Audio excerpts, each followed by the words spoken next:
The simple life. Love it. Feel like I'm in a nightclub. That's cabaret. Okay, so this is Labor Day month, I've named this. And we're looking at a fresh look at creating a life that works for everyone without all the hard work. Sound good? Mm-hmm. And as I said last week, here's the deal. Living that life begins when we live from certain spiritual principles, when we apply certain spiritual practices, and then when we leave the rest up to the divine. When we get ourselves out of the way, as Emerson said, our bloated nothingness out of the way. And life can really work that way when we practice these principles that we teach here. And I want to be clear that I'm not saying that we won't have any challenges or that we won't ever get a setback in life or what looks like an obstacle that blocks us. That's going to happen. That's part of our human experience. But again, when we live these certain principles and when we actually practice them, and then when we leave the rest up to the divine, these things that look like challenges, setbacks, and obstacles can really be the blocks for building a better life. Not from blocking us from our good, but building up a new and better way of living life, and absolutely each and every person has this within them to do. So this morning I want to add one other thing to our definition of a life that works, and that is the concept that life works for everyone. Everyone. Not just for you and me, but for everyone. That's the way. It's all-inclusive. It's the way it works. It's the oneness that we talk about. And it works for all beings on this planet. And I think that's a great addition to that list. And I think that it's something that every individual who has begun to personally awake, and we're awakening to the truth of our being, we're awakening to a new way of showing up, we're awakening to our own empowerment is what we're awakening to. If you're wondering, what are we waking up to? I didn't know I was asleep. Well, a lot of people are asleep. They don't realize that they have a choice based on these spiritual principles of living a life that is filled with you can have every desire fulfilled. Because we can do that. We can really do that when we hold true to what it is we want and how to use it. So, when asked to define a life that works, it goes like I had just said, that we can absolutely do this. And life truly works when we all have our connection first with something higher than ourselves.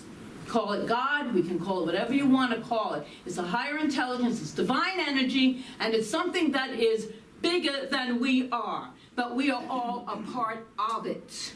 That's one. And we're all dynamic, we're all in dynamic, vibrant, radiant health. A great life, a perfect life can work when we're all in the financial flow. And if you're not, just don't even pay attention to the lack. Focus on what you want. And when we're all in loving, solid relationships, these are all like most people's desires. And when we're at peace and feel fulfilled and happy, when we are joyously sharing our gifts and our talents, being in service is one of the greatest ways for us to be empowered and to be a helping hand on this planet. We all love the work that we do, and that we're all serving and giving to others, as I said before. So that's when we know that we're in the flow, and yeah, it doesn't always happen that way, but we still can hold that truth and know that it is our birthright.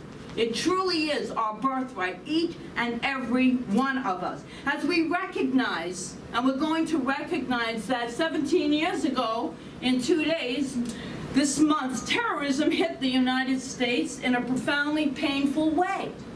And how, if we look at what has transpired in our world over that last 17 years, it is abundantly clear that we still have a considerable way to go before we still have that life that works for everyone.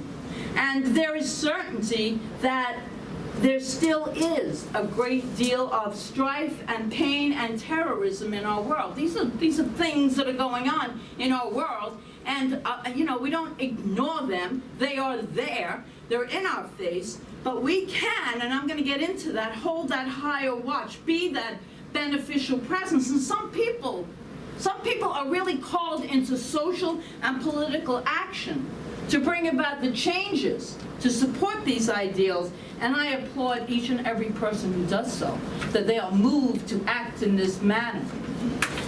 Today, however, sitting in this room, I want us to look what we can do to bring about peace in our world so we can live these peaceful lives. And it all begins in here. This is where it all begins. Before you can take any action, before we can even have a thought, it begins within us. That's why the peace must be within us. And it doesn't start with a lot of external hard labor. It really doesn't. It starts with a decision to be peace, no matter what the situation, to return to a place of peace if you get out of line with it.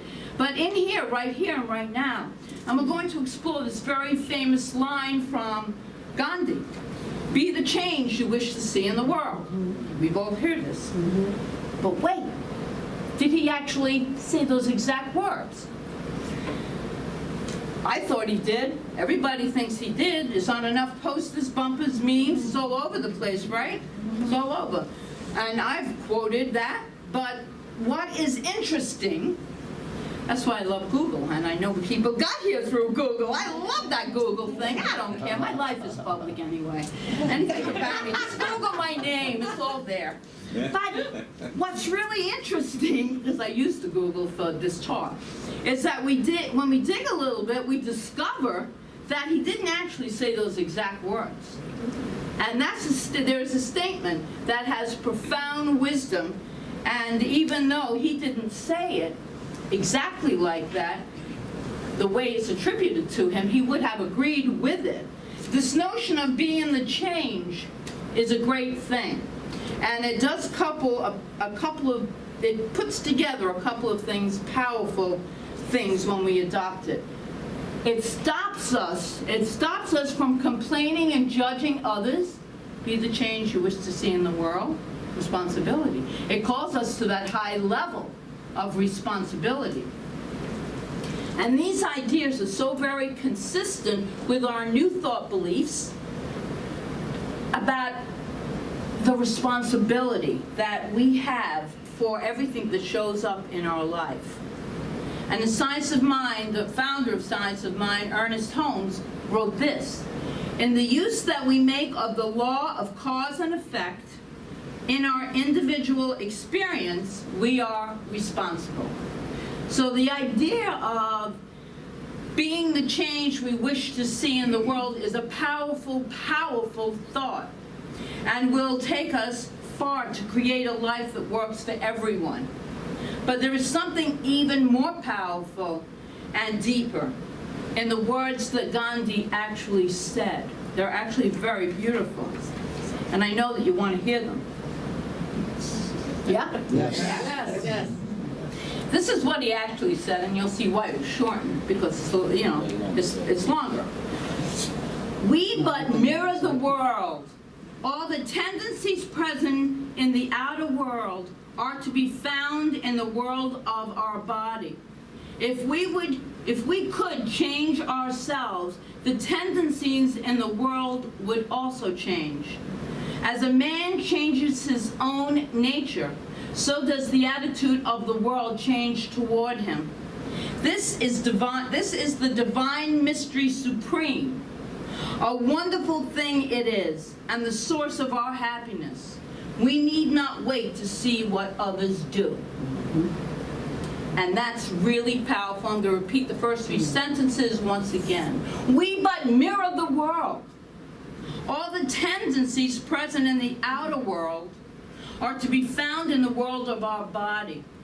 If we could change ourselves, the tendencies in the world would also change. Your experience of this world will also change. And reading the original quote we can understand how or why it might have been shortened. Be the change you wish to see in the world. It's wonderful. But doing so only gives us part of the whole story. His original statement speaks to our fundamental spiritual principle, and that is of oneness. We are one. Perfect song that we sang. I didn't know that was part of the repertoire, and it goes perfectly with it, yes. And as Holmes said on page 332 of the Science of Mind book, the unity of good is a revelation of the greatest importance. For it teaches us that we are one with the whole and one with each other. The fatherhood of God and the actual brotherhood of man will be made apparent on earth to the degree that man realizes true unity. True unity of each and every one of us. So what goes on inside of me absolutely and completely affects not just in what happens in my world, but what happens in our world. Our world. Gandhi's power came from his inner work to arrive at this truth. It came from the incredible work that he did within himself. Within himself. And that is what we're about here at Joyful Gathering and everything that we do. Through our time together here on Sundays, through our classes, through our workshops, through all of our events. It's all about oneness. The musical festival is 4 spiritual centers coming together from New Thought, religious science, New Thought, coming together for the first time on the East Coast. The West Coast, they do this all the time, many centers. But this is what our vision is, the oneness of this teaching, which is so powerful and beautiful and empowering. And that's why we're coming together in that oneness. Because we are about inner transformation, which affects not just us, it affects the whole world. And there's an amazing analogy in one of the books we use by H.B. Jeffries, The Principle of Healing, where he says this: when you know the truth, there will be a freeing from untruth. The freeing will come forth because you have woke up out of sleep. Because you know that God is always all in all, and that there is never any other presence or power or substance or intelligence. When you see that, you will not try healing by working on their patients to get let me do that again. Practitioners who make a great labor of healing by working on their patients do not get along very fast. There's a reason for that. Because they are trying to do something that does not need to be done. God is all there is. And you cannot change God. You cannot do anything with God or to God or for God. You can only walk in God's presence and be awake and alive to that presence. But when you know God's presence, there will be something in you, because that divinity is within each and every one of us, with you and about you, that is called mastership. You are the presence of the divine. The divine is expressing, God is expressing through each and every one of us when we open up to that realization. When we are not awake to it, we don't know it. And so we block that divine activity from flowing through us. And part of that is being the peace, doing that inner work. And here's the analogy of that type of mastership. And I know someone could relate to this.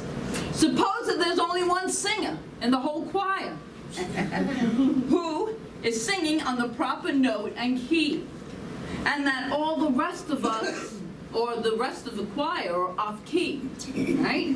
That is akin to the person who has woken to the presence of God, of knowing it is within us, of knowing that it is in all things, who is awake and alive to that presence. Because when we're awake and alive to that presence, and we feel that peace and that flow, and we're in a room full of people who are closed off to it, we are the singers singing on key because we are aligned with good. We're aligned with the peace and the joy and the love that is the truth of our being. That is the absolute truth of who we are, right? If that one person in the choir will keep to the true key and tempo, not wavering. Ignoring all the rest and singing correctly, the entire choir will swing into the right way, hopefully. And soon, yeah, we had a choir, yeah. And soon be that one. And that's how we are when we shine our light. We don't have to do anything, but know that we are one with the light of the divine. That's all we have to know. And believe me, it radiates out. In a room full of people, it radiates out. People see it, they know it, they feel it. They don't know what it is. But eventually, we're not trying to change anyone. We're just trying to be the change. That's all we are doing, is to be the change that we wish to see in the world. And we can only do that through right thinking, through clear thinking, through being love and peace as much as we can, as much as we can. Jeffries also finishes by writing this. Thus it is a spiritual science. If you can keep to the divine principle yourself, you will find that seeming discords of others will pass away. And if it doesn't pass away, those people, well, they might not pass away, but they disappear from your life. They're not in there anymore. And it truly is the truth. This is what happened to me. It's what happened to many people I know who have been in these classes or been to Sunday service regularly and really practiced these principles. Those people that were heavy and held with so much negativity, not that we're positive all the time, we try to be, but they seem to fall away. They're not interested in us anymore, which is like a great thing, because we can breathe again. Yes, yes. We but mirror the world, he wrote, Gandhi, or the tendencies present in our outer world are to be found in the world of our body. So what can you do today, in this very moment, here, and within each and every one of us? What can we do in this very moment? Always coming back to that. What can I do? What can I do? I know that won't support life that works for everyone when we are in a state of rage and anger and discord and hate. That doesn't feel right anymore. I can't even do that anymore. I found out, I've been doing this, I don't know, 26, 27 years, and in those first few years, like, really, I got to give up all gossip? I can't even get a little bit into it? Dick? It doesn't feel good any longer. It's like, I'm doing, if I'm around anyone, very rarely, that is in that state, it brings you so down, you want to be out of it, and you just walk away, you feel yucky. You don't feel right, So if the world that works for everyone is, not everyone's going to like it. That's the thing. Not everyone's going to like it when you show up and you're like Little Miss Sunshine, Little Miss Sunshine, and, all happy and stuff. But you know what? You are changing the world with that choice. You are changing we're not changing it with hate. You're not changing it with anger. You're not. You're not changing, you're contributing to that which you don't want to see. In this moment, and this is from Deepak Chopra. This is really great. He wrote a brilliant letter immediately after 9/11. And here's an excerpt from it. In this moment of shock, I don't think any one of us has the answers. It is imperative that we pray and offer solace and help to each other. But if you and I are having a single thought of violence or hatred against anyone in the world at this moment, we are contributing to the wounding of this world. We're contributing to it. It's hate. We're contributing to it. So how in this moment, can we bring the healing of wholeness, which is completeness, to a world so that we all have those connections with something higher than ourselves, something bigger, that we all have vibrant, glorious health, so that we are all in the flow financially, so that we are all loving, solid relationships. We are all at peace and are happy.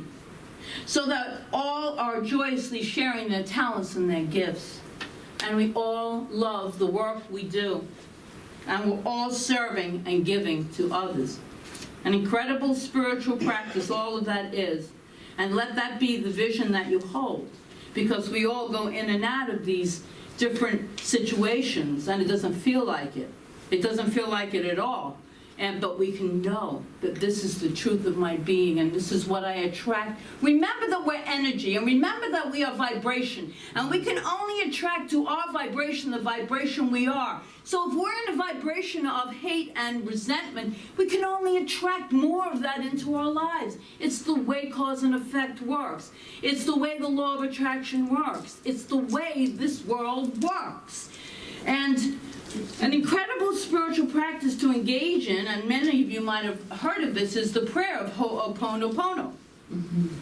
It's an ancient Hawaiian practice of forgiveness. Forgiveness will always come in there. Made famous by Dr. Hugh Len and his work in Hawaii in the prisons for the criminally insane. And many of us already know that whole story, but I'm going to go into the whole story. Look him up, Hugh Len. H-E-W, Len, L-E-N. Ho'oponopono. Some may not. Simply put, Ho'oponopono is based on the knowledge that anything that happens to you or that you perceive, the entire world where you live is your own creation.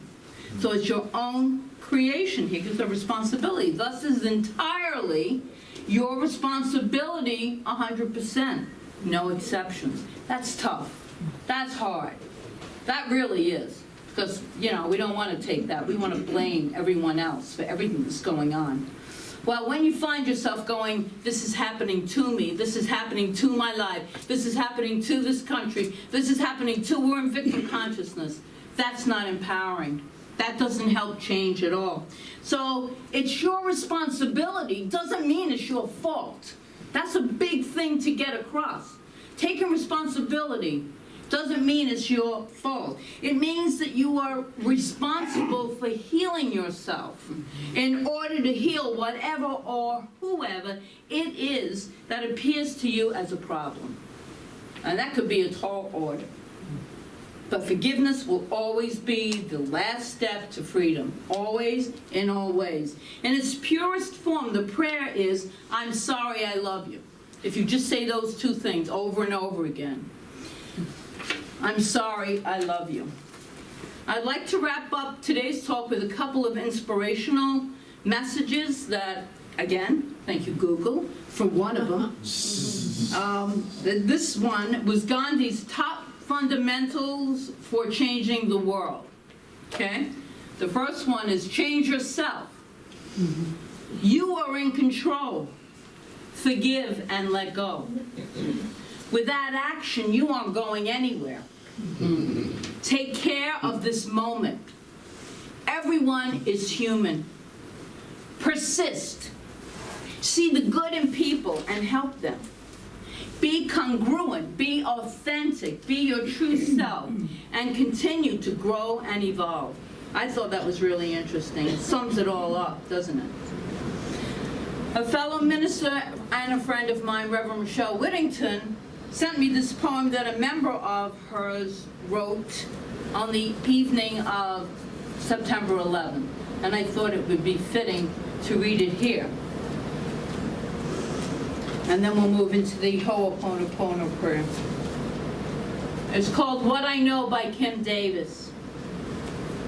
What I know is that God's presence is everywhere. What I know is that you and our loved ones are always wrapped in the arms of divine love. What I know is that faith is more enormous and massive than the horrifying tragedy of this week.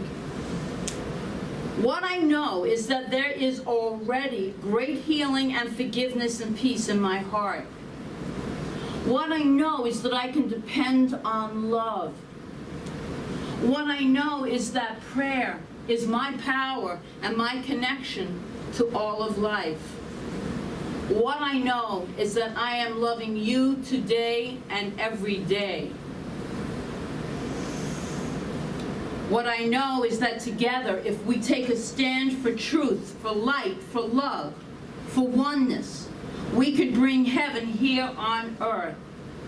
And together, we can do it. And that's the truth. Together, we can do it. We're living heaven or hell. We create heaven or hell. There's no place after death that's heaven or hell. Doesn't even make sense. It's here, folks. You're either living in heaven or you're living in hell. It's, you know, this is heaven or hell, right here, right now. I'm choosing heaven today. That's a great song. Great song. So this is the Ho'oponopono prayer. It's so easy. It's so simple. I love you. I'm sorry. Please forgive me. Thank you. I love you. I'm sorry. Please forgive me. Thank you. Let's say it together. I love you. I'm sorry. Please forgive me. Thank you. Say it one more time. I love you. I'm sorry. Please forgive me. Thank you. And so it is.